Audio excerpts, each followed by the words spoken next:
Estamos hoje participando deste evento com o tema de analisar as oportunidades e as ameaças diante da nova estrutura do MEC e o funcionamento para o ensino superior a partir deste momento.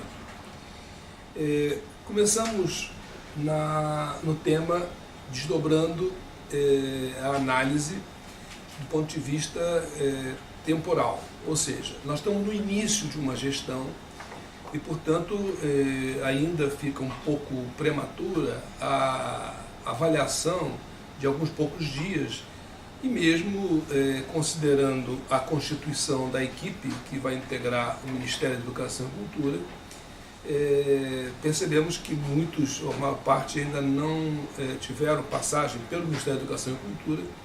Isso significa dizer que nós não temos condições de fazer uma pré-análise, nós temos que esperar a equipe atuar para começarmos a efetivamente desenvolver esta avaliação, essa análise da atuação do grupo. De toda maneira, entendemos que o cenário que se coloca a partir deste momento, em termos de ameaças para as instituições de ensino superior, é no sentido de que as instituições federais, as instituições públicas, elas efetivamente vão ter um momento de grande modificação na sua relação com o Ministério da Educação e Cultura, uma vez que nas gestões anteriores, essas universidades, sobretudo as universidades federais, tiveram aí um importante apoio na reestruturação, no investimento de alguns setores das universidades.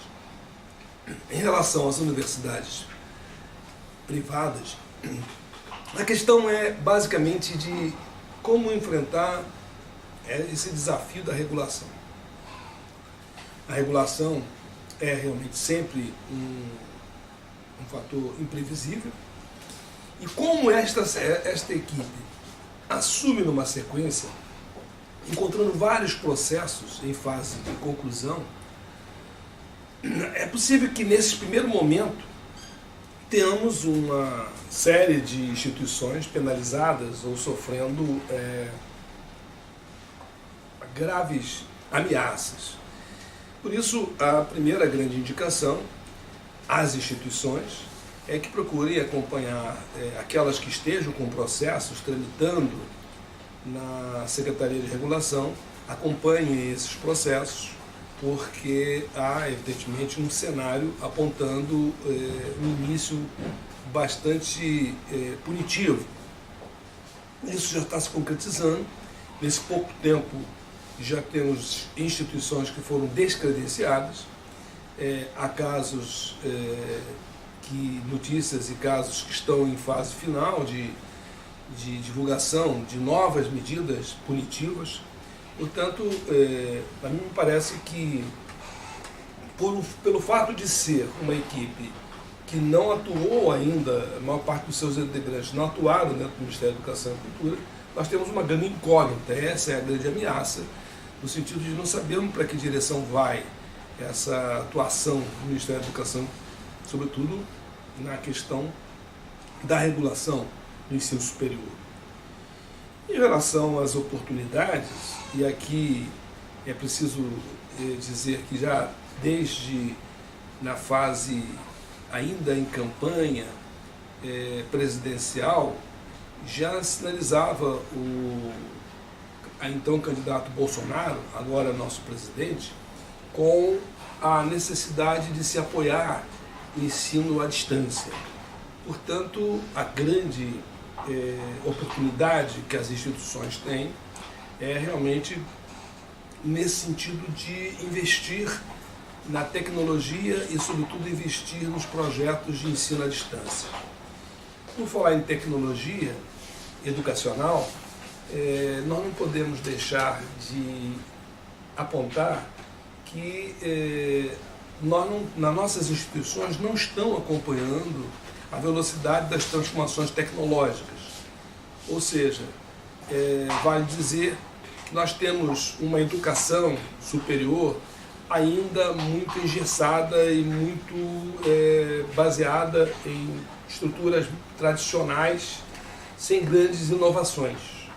Portanto, temos aí, por este cenário que investe muito no ensino à distância e, sobretudo, na quantidade de pessoas que possam ser alcançadas pelos projetos, neste cenário, as oportunidades são muito grandes para as instituições que queiram investir na tecnologia educacional de forma disruptiva, ou seja, você quebrar a tradição, quebrar as barreiras de um ensino convencional e buscar novas formas de levar ao ensino, né? Em que a relação do aluno com o professor ultrapassa a sala de aula, em que a utilização dos jogos, a utilização de mídia digital, todos esses processos que marcam a era do século XXI possam ser levados para os projetos educacionais. Essa seria, ao meu ver, uma oportunidade de as instituições se repensarem em termos de seus projetos educacionais com base em tecnologias inovadoras e voltadas especificamente para a educação. Um outro ponto que eu gostaria de marcar para a reflexão de todos os que participam deste evento é no sentido de que nós temos a necessidade de cada vez mais relacionar as nossas instituições superiores com o contexto social onde elas estão instaladas. Também esse é um momento que se torna bastante oportuno a criação, né, de projetos sociais, evidentemente muito ancorados nas linhas de extensão universitária, para que possamos levar a universidade além dos seus muros. As universidades públicas, as federais, as estaduais, elas evidentemente terão neste aspecto, né, um papel muito importante. A relação entre as universidades como um todo, ou seja, todos os segmentos de universidades, quer sejam universidades federais, estaduais, as comunitárias, as universidades privadas, enfim, todas as modalidades de universidades, precisam também buscar projetos integrados. Me parece que a oportunidade de se fazer uma integração da universidade brasileira é única nesse momento. Nesse sentido, tenho acompanhado o trabalho do Conselho de Reitores das universidades brasileiras e posso dizer que essa é a preocupação do Conselho. Neste momento, o Conselho tem pessoas e tem reitores que estão justamente pensando em oferecer para as universidades brasileiras alguns desafios que devem ser pensados numa interligação de universidades, e esses projetos do atual Conselho de Reitores me parece que também demonstra a preocupação das universidades brasileiras e centros universitários estarem integrados para enfrentar esse desafio da educação superior brasileira. Obrigado.